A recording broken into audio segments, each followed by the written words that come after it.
இப்போ எக்ஸசைஸ் 21 இது வந்து minimum fresh issue of shares. இந்த டாப்பிக்கில் 21th எக்ஸசைஸ், இது exercise problem. Balance sheet of X limited as on March 31st 2017. இப்போ லைபிலிட்டிஸில் வந்து ஷேர் கேபிட்டலில் issued, subscribed and fully paid 10,000 ordinary shares of 100 each. ஒரு ஷேரோட வேல்யூ 100. 5,000 preference share, ஒரு ஷேரோட வேல்யூ 100, 5 lakh. கேபிட்டல் ரிசர்வ் இருக்குது, security premium 1 lakh, general reserve 2 lakh, profit and loss account, current liability 10 lakh.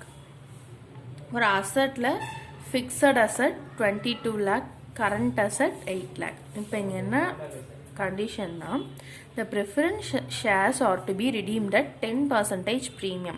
10% premiumல நம்ம ஷேர்ஸை redeem பண்ண போகிறோம்.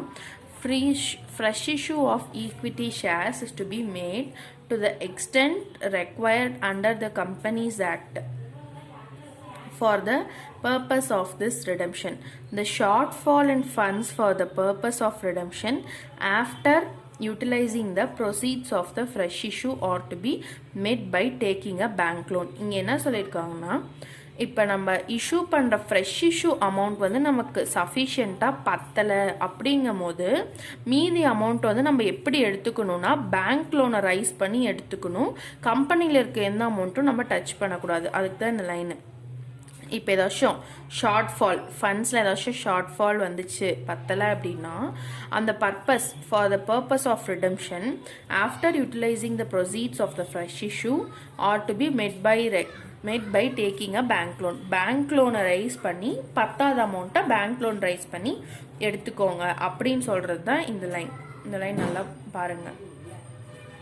இந்த லைன் இதுக்கான ஆன்சர்ஸ் எப்படின்னு நம்ம என்ட்ரிஸ் போடலாம். இங்கே என்ன சொல்லியிருக்காங்கன்னா, ஷோ ஜேர்னல் என்ட்ரிஸ். இதுக்கான என்ட்ரிஸை நம்ம ஷோ பண்ணணும். இப்போ நம்ம ஃப்ரெஷ் இஷ்யூ, ஐயோ,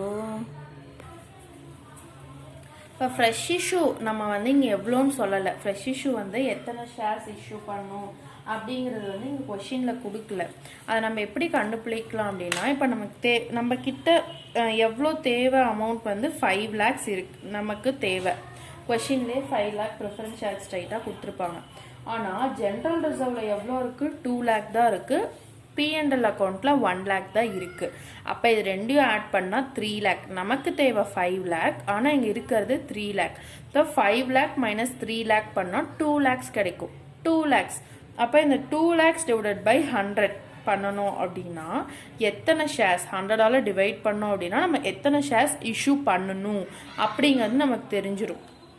அப்போ 2000 ஈக்விட்டி ஷேர் வந்து நம்ம இஷ்யூ பண்ணால் போதும். 2000 ஈக்விட்டி ஷேரு, ஒரு ஷேரோட வேல்யூ வந்து 100.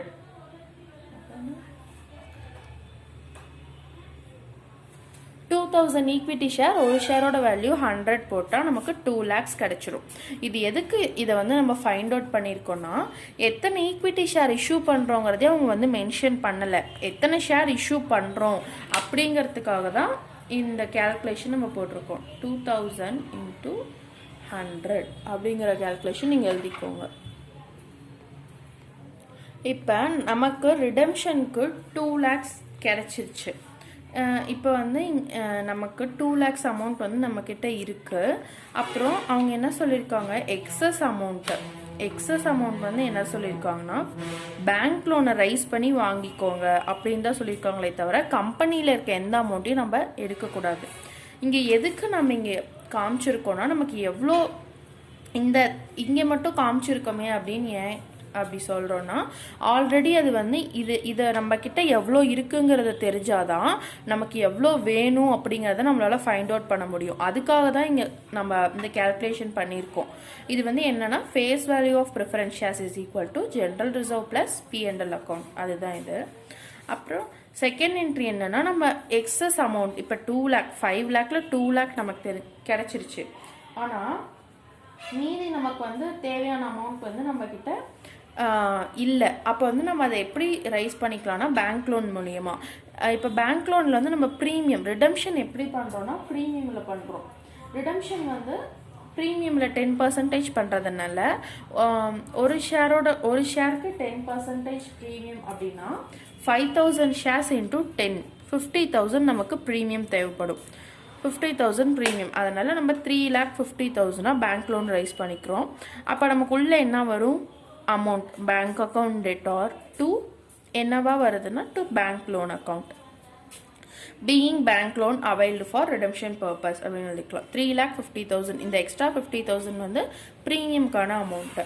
இப்போ அந்த அமௌண்ட்டை தான் இங்கே நம்ம ட்ரான்ஸ்ஃபர் பண்ண போகிறோம். Redeemable preference share capital account debtor எவ்வளோனா 5 lakh, ப்ரீமியம் அக்கௌண்ட் வந்து 50,000 to redeemable preference share holder account 5,50,000 being amount due to preference share ஹோல்டர்ங்கிறது நரேஷன். இப்போ ஷேர் ஹோல்டர்ஸ்க்கு ட்ரான்ஸ்ஃபர் பண்ண அமௌண்ட்டை பேங்க்கு பர்டிகுலர் ஷேர் ஹோல்டரோட பேங்க்குக்கு ட்ரான்ஸ்ஃபர் பண்ணுறது நெக்ஸ்ட் என்ட்ரி நமக்கு காமனாக தெரிஞ்ச என்ட்ரி தான்.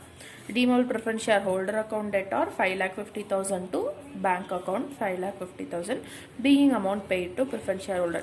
இங்கே என்ன மென்ஷன் பண்ணலை அப்படின்னா எவ்வளோ ஈக்விட்டி ஷேர் ஃப்ரெஷ் இஷ்யூ பண்ணி நம்ம எடுக்கிறோங்கிறது மென்ஷன் பண்ணலை. ப்ளஸ் நமக்கு தேவையான அமௌண்ட்டை பேங்க் லோன் மூலியமாக ரைஸ் பண்ணிக்கணும் அப்படிங்கிற இந்த 2 கண்டிஷன்ஸ் தான் டிஃபர் ஆகுதே தவிர மற்றபடிக்கு எப்பயும் நம்ம நார்மலாக எழுதுகிற என்ட்ரிஸ் தான். அவ்வளோதான். இந்த எக்ஸசைஸ் 21 இதோட முடிஞ்சது. இந்த வீடியோ பிடிச்சிருந்துன்னா லைக் பண்ணிவிட்டு ஃப்ரெண்ட்ஸ்க்கும் ஷேர் பண்ணிடுங்க. மறக்காமல் சப்ஸ்கிரைப் பண்ணிடுங்க.